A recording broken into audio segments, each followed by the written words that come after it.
सोमवार को जब हम ट्रेड पर लौटेंगे तो सबसे बड़ा ट्रिगर तो ये होगा कि आज यानी कि शुक्रवार के सेशन में एफआईज ने भर भर के कितना बेचा, और अगर ये बड़ा सेल फिगर आया तो फिर बाजार का डर और बढ़ेगा।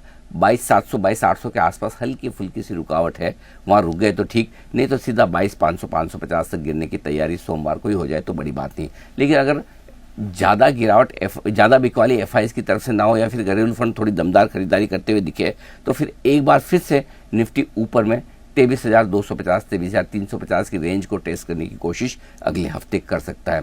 रहा सवाल बैंक निफ्टी का, बेहद मजबूत सपोर्ट लेकर बैंक निफ्टी 51,500 पर बंद हुआ है, तो इमीडिएटली 51,050 51,200 रेंज है रुकावट की। ऊपर की तरफ 51,875 से लेकर 52,050 की रेंज बैंक निफ्टी के लिए होगी। मिड स्मॉल कैप शेयरों की हालत छोड़ दीजिए, पहले दिग्गज शेयरों को देखेंगे। अगर ये और कमज़ोर हुए तो ये तो गिर ही जाएंगे, और अगर दिग्गज शेयर मजबूत हुए तो हल्की फुल्की रिकवरी वहाँ पर भी आएगी। ये बात तय है, गिरने में भी आगे रहेंगे और रिकवरी होगी तो इनमें बेहतर होती दिखेगी। सेक्टर्स के लिहाज से अगर आप देखें तो बैंक, पावर, एनबीएफसी, ये कुछ एक सेक्टर हैं।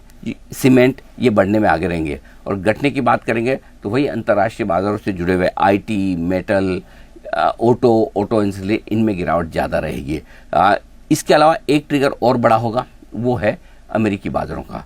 डाउ फ्यूचर्स तो 400 पॉइंट नीचे थे, नेस्डेक फ्यूचर्स 150 पॉइंट नीचे थे, यानी कि अमेरिका में आज रात भी कमज़ोर सेशन तो रहना है। अब पता नहीं इतना का इतना होगा, कम होगा, ज़्यादा होगा। प्लस सोमवार सुबह डाउ फ्यूचर्स क्या कुछ करेंगे, और इस सब के बीच में ट्रंप की तरफ से कोई चाइना, मैक्सिको, ताइवान, कनाडा वगैरह की तरफ से किस तरह के स्टेटमेंट्स आते हैं, यूरोप से कैसे स्टेटमेंट आते हैं।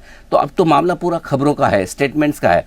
तो मोल भाव होगा, डराया धमकाया जाएगा, एक दूसरे को टैरिफ के मामले में बातें भी करेंगे, एक दूसरे को गालियां भी देंगे। वो वाला सारा का सारा सिस्टम चलने वाला है अगले कुछ दिनों तक, और उन सबको देखकर हमें सोमवार सुबह तय करना है कि हमें आगे किस तरफ बढ़ना है। लेकिन कुल मिलाकर अगले हफ्ते 2 हफ्ते भारतीय बाजारों के लिए, दुनिया भर के बाजारों के लिए बेहद वोलेटाइल रहने वाले हैं, बहुत उतार चढ़ाव भरे रहने वाले हैं। इसलिए आपको बेहद सतर्कता के साथ ट्रेडिंग और अपने इन्वेस्टमेंट डिसीजन लेने होंगे। वेट एंड वॉच वाली मुद्रा में रहें और देखें किस तरह के बड़े डेवलपमेंट होते हैं, किस तरह से ये शोर शराबा थोड़ा कम होता है।